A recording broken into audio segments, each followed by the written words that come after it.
দেশ দেশান্তরে যে যেখান থেকে আমার এই ভিডিওটি এই মুহূর্তে কন্টিনিউ করেছেন, সবাইকে সালাম। বিষয়টি হচ্ছে, পাবনাতে বিএনপি এবং জামাত সংঘর্ষ ধাওয়া পাল্টা দেওয়া। আমার প্রবলেমটা ওইখানে না।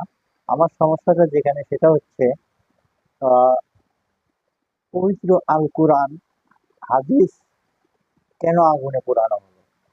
আমার প্রতিবাদ এখানে যে রাজনৈতিক দলগুলো ধাওয়া পাল্টা দেওয়া হবে, হবেই, সংঘর্ষ হতেই পারে, কিন্তু পবিত্র আল কুরআন এবং হাদিসের কিতাবগুলিকে কেন পোড়ানো হলো, এই বিষয়গুলো নিয়ে আহ, আজকে সারাদিন কোনো মহলকে দেখি নাই একটি কথা বলতে। তো যাই হোক, আমরা বাংলাদেশের অধিকাংশ মানুষই মুসলিম।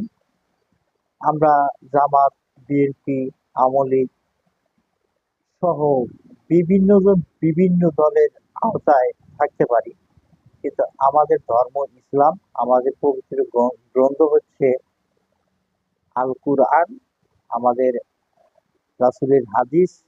এই কিতাবগুলোর উপরে কেন আঘাত আনা হলো? পবিত্র কুরআন এবং হাদিসের কিতাব সমূহকে পুড়িয়ে দেওয়ার জন্য তীব্র নিন্দা আহ জানাই। আসসালামু আলাইকুম।